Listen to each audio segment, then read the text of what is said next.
अस्सलाम वालेकुम दोस्तों, पिछले एपिसोड में हम लोगों ने देखा था कि कोर पेपर सिलेक्शन शुरू हो गई थी और सभी स्टूडेंट आपस में फाइट कर रहे थे, जहां पर हम लोगों ने देखा था कि जियान, नैन और भीम मिलकर अपनी टीम के साथ अपने अपोनेंट से फाइट कर रहे थे। वही यूहाओ वामैन के हाथों से बच निकलता है और दूसरी तरफ वैंग डोंग एक अलहदा ही बहुत बड़े स्पाइडर से फाइट कर रहा था, जहां पर उसे काफी सारी मुश्किलात का सामना करना पड़ता है। अब एपिसोड की शुरुआत बिल्कुल उसी सीन से होती है, जहां पर सनफ्लावर गन लगातार अपनी सनफ्लावर फायर का यूज करके जियान के ऊपर अटैक कर रही थी। दोस्तों, जियान तो उसके हमले से बच गई थी, लेकिन सामने आ गए थे मिस्टर बे और मिस्टर बे फौरन से अपने ड्रैगन को बाहर निकाल के सनफ्लावर गर्ल के ऊपर जबरदस्त अटैक कर लेते हैं, लेकिन यहाँ पर उनकी कोई भी फोर्स सही तरह से काम नहीं कर रही होती। दूसरी तरफ जियान कहती है कि आप मिस्टर बे यहाँ से बच निकलिए, लेकिन मिस्टर बे अब यहाँ से हल भी नहीं पा रहे थे, क्योंकि कुछ देर उन पहले हुई अटैक की वजह से उनकी बॉडी पैरालाइज हो चुकी थी। इससे पहले कि जैन कुछ भी समझ पाती, एक दूसरी लड़की अपने क्लोज अटैक से मिस्टर बे के ऊपर हावी हो जाती है। मिस्टर बे को यह अटैक लगने ही वाला होता है और जियान नैन को भी ये लगता है कि अब मिस्टर बे इस खेल से बाहर होने वाले हैं। तभी विंग युआंग चिंगपिंग दरमियान में आकर उस लड़की के अटैक को ब्लॉक कर देती है, जिससे वो लड़की बहुत दूर जा गई थी है और यहाँ पर एंट्री हो गई थी शिवसेंची की, जो कि आते साथ चिल्लाने लगता है कि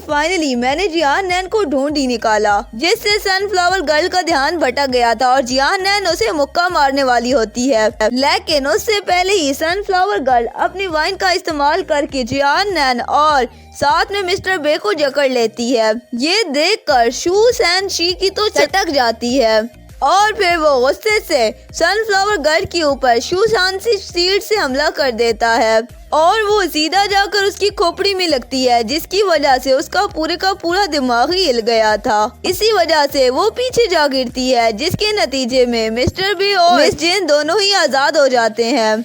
अब सुएंशी कहता है कि आया ना मजा, जिस पर मिस जेन कहती है कि ये लड़का तो कभी भी नहीं सुधर सकता। ये तीनों अब बिल्कुल सेफ थे, लेकिन तभी मेज स्प्लिट होने लगता है, जिससे सो शेंजी के सामने एक दीवार खड़ी हो जाती है। सो शेंजी जेन की तरफ भागने की पूरी कोशिश करता है, लेकिन उससे पहले ही दीवार आ जाती है। इस तरह अब जेन और मिस्टर बे भी दोनों अलग हो जाते हैं। अब वो मेज काफी ज्यादा श्रिंक हो चुकी थी, जिसकी वजह से मिस्टर बे सभी को सेंटर की तरफ भागने के लिए बोलते हैं और दूसरी तरफ हम यूहाओ को देखते हैं, जो अपने साथियों को ढूंढ रहा था। तभी अनाउंसमेंट होती है कि डायवा बैन ने जियान को बाहर फेंक दिया है और अब सिर्फ 20 स्टूडेंट्स बचे हैं। तभी यूहाओ सोचता है कि अब ये स्पेस काफी ज्यादा श्रिंक हो चुकी है और अब मैं शाहिद मिस्टर बे और वांग को ढूंढ पाऊंगा। और तभी हम लोग वांग को देखते हैं, जो कि एक बहुत बड़े स्पाइडर से बचकर भाग रहा होता है। उसकी हालत काफी ज्यादा खराब हो चुकी थी, क्योंकि उस इतने बड़े स्पाइडर ने उसकी हालत को काफी ज्यादा बदतर कर दिया था। वैंग डोंग काफी ज्यादा परेशान था और तभी वो बंदा अपनी स्पाइडर स्किल का इस्तेमाल करके लगातार वैंग डोंग के ऊपर अटैक करता है। वैंग डोंग किसी न किसी तरह खुद को उसके अटैक से बचा रहा था, लेकिन वो मैन डीमन स्पाइडर भरपूर कोशिश कर रहा था कि किसी तरह वो वैंग डोंग को हरा सके। वैंग डोंग कलाबाजियां खाते हुए उसकी अटैक से बच रहा था, लेकिन तभी अचानक वैंग डोंग का पांव एक वेव के अंदर फंस जाता है, जिसकी वजह से वो बिल्कुल भी हिल नहीं पा रहा था। इसी मौके का फायदा उठाकर वो मैन डीमन स्पाइडर कई सारे वेव अटैक वैंग डोंग के ऊपर लगा देता है, जिसकी वजह से वैंग डोंग अब उस मैन डीमन स्पाइडर के कब्जे में आ चुका था। पर तभी मैन डीमन स्पाइडर अपना फाइनल अटैक लगाकर उसे खत्म करने की कोशिश करता है, पर तभी वैंग डोंग उसे इतना क्लोज देखकर अपने बैटल फाइट गोल्ड सोर्ड का इस्तेमाल करके उस मैन डीमन स्पाइडर पर हमला कर देता है। और तभी वो स्पाइडर अब समझ गया था कि अपने पास बुलाने के लिए ये सब वैंग डोंग की एक चाल थी और अब वैंग डोंग के इस खतरनाक अटैक में फंसकर वो मैन स्पाइडर डीमन तो तड़प कर रह जाता है और फिर आखिरकार वो तड़पते तड़पते पीछे जा गिरता है। ये देखकर वामैन की आंखें भी चुंधिया गई थी, क्योंकि इस सिंगल अटैक से ही वैंग डोंग ने उस मैन डीमन स्पाइडर को तो हलाक कर दिया था। वैंग डोंग अब तेजी से यूहाओ और शियाओ शी को ढूंढने के लिए भाग पड़ता है। दूसरी तरफ से यूहाओ उसे पकड़कर सेंटर की तरफ ले जाता है। अब ये दोनों भी मिल चुके थे। तभी अनाउंसमेंट होती है कि डायवा बैन ने एक और पर्सन को नॉकआउट कर कर दिया है। अब हमारे पास सिर्फ 19 स्टूडेंट्स रह गए हैं और ये जगह मजीद तंग हो गई है क्योंकि इसे मजीद श्रंक कर दिया गया है। सभी एल्डर ये सब देखकर काफी ज्यादा एक्साइटेड थे। दूसरी तरफ मिस्टर बे को दिखाया जाता है जो कि रास्ते ढूंढ कर सेंटर की तरफ जाने की कोशिश कर रहे होते हैं, लेकिन तभी उनके सामने 3 बंदों का ग्रुप आ जाता है, जिसे देखते साथ वो दूसरी तरफ भागने लगते हैं। लेकिन तभी वो देखते हैं उस तरफ से भी एक और ग्रुप आ गया था जिसने मिस्टर बे को घेर लिया था। तभी मिस्टर बे तीसरी तरफ भागने की कोशिश करते हैं क्योंकि अकेले ही 2 ग्रुपों से उनके लिए लड़ना काफी ज्यादा मुश्किल था, लेकिन उसे तीसरी तरफ से भी रास्ता नहीं मिलता क्योंकि उस तरफ से भी डायवा बैन की दोनों चमचियां आ गई थी। अब मिस्टर बे कहते हैं कि मैं तो चारों तरफ से गिर गया हूँ। तभी वहाँ पर डायवा बैन आ जाता है जो कहता है कि मिस्टर बे आपके आउटर कोर्टयार्ड की सबसे स्ट्रॉन्ग फाइटर स्पिरिट है जो कि लेवल 42 की टॉप स्पिरिट है, और इसी के साथ हम लोग पहली बार फेस टू फेस मिल रहे हैं। मैं डायवा बैन हूँ और 97 का सोरिंग मास्टर हूँ और मेरे पास अटैक करने वाले टॉप लेवल्स के मास्टर हैं। ये सुनते साथ ही डायवा बैन उसे ग्रीट करते हैं और कहते हैं कि मैं सचिन टाइगर का रियल सन हूँ। मिस्टर बे ये सब सुनकर काफी ज्यादा हैरान हो जाता है और अब डायवा बैन कहता है कि मिस्टर बे 4 टॉप लेवल वाले सोरिंग मास्टर हैं और ये सिर्फ 4 लोग ही टॉप लेवल वाले सोरिंग मास्टर हैं जो कि इस कंपटीशन में हैं। इसीलिए हमें सबसे पहले इन 4th लेवल वाले सोरिंग मास्टर को एलिमिनेट करना होगा। ये सुनते साथ ही वहाँ पर मौजूद सभी लोग मिस्टर बे की तरफ बढ़ना शुरू हो जाते हैं।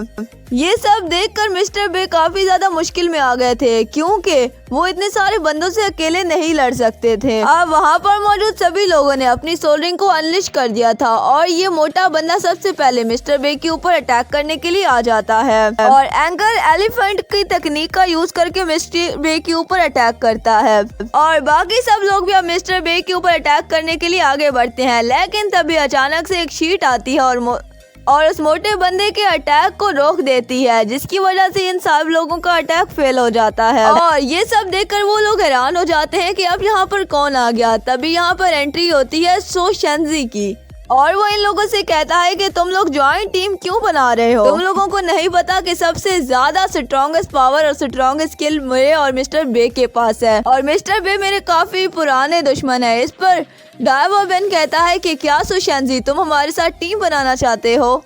जिस पर सुशेंजी कहता है कि नहीं रे पगले, मैं मिस्टर बे के खिलाफ काफी बार लड़ चुका हूँ और आज तो मैं मिस्टर बे की टीम में रहूंगा ताकि मैं देख सकूं कि अगर स्ट्रॉन्गेस्ट पावर और स्ट्रॉन्गेस्ट डिफेंस आपस में मिल जाए तो ये कितना बड़ा अटैक कर सकते हैं। और वो दोनों एक साथ लग भी काफी ज्यादा स्ट्रॉन्ग रहे थे। इस पर डायवा बैन कहता है कि बेशक तुम दोनों काफी ज्यादा स्ट्रॉन्ग हो, लेकिन तुम दोनों एक साथ मिलकर भी हम लोगों को नहीं हरा सकते। तभी कैट गर्ल पीछे से मिस्टर बे के ऊपर हमला करने के लिए जा रही होती है, लेकिन तभी एंट्री होती है जैन की और जैन कहती है कि अब मुझे भी गिनो, अब हम लोग 3 हो चुके हैं और इसी के साथ वो दरमियान में जंप लगाती है जिसको देखकर कैट गर्ल गिर जाती है और दूसरी तरफ शी सेंसी भी अब नैन को देखकर बहुत ज्यादा खुश हो जाता है और वो कहता है कि देखो नैन जैन मुझको बचाने के लिए यहाँ पर आई है। जिस पर जैन कहती है कि मैं यहाँ पर मिस्टर बे को बचाने आई हूँ और तुम्हें एलिमिनेट करवाने आई हूँ। इस तरह शू सेंजी की एक बार फिर से बेइज्जती हो जाती है, लेकिन इसके बाद हम लोग देखते हैं कि एक और मोटा बंदा इन लोगों के ऊपर अपने खतरनाक वेपन से हमला करने के लिए आने लगता है। लेकिन तभी वहाँ पर एक बहुत ही ज्यादा खतरनाक अटैक होता है जो कि उस मोटे बंदे और उसके साथ मौजूद वेपन को उड़ा कर रख देता है और तभी वहाँ पर एंट्री होती है कोडोर की। कोडो मिस्टर बे से कहता है कि तुम अपने सोल गार्ड डिपार्टमेंट में मेरी टीम को कौन सा नंबर दोगे?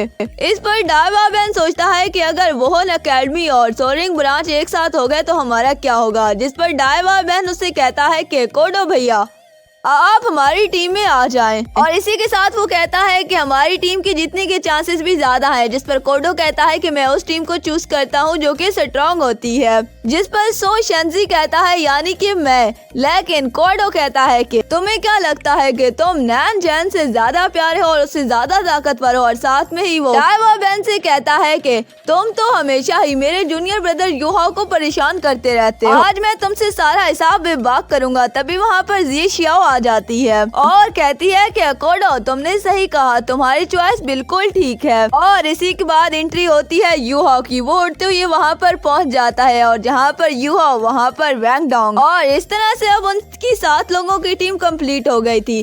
अब यूहो की 7 लोगों की टीम और उनकी टीम आमने सामने थी और इस तरह अब इनके दरमियान एक जबरदस्त फाइट होने वाली थी। अब हम लोग को देखना होगा कौन सी टीम ज्यादा जीतेगी, लेकिन इसके लिए आपको नेक्स्ट एपिसोड का इंतजार करना होगा, क्योंकि इसी के साथ हमारी आज की एक्सप्लेनेशन यहीं पर खत्म हो जाती है। मिलते हैं नेक्स्ट एक्सप्लेनेशन में, तब तक के लिए अल्लाह हाफिज।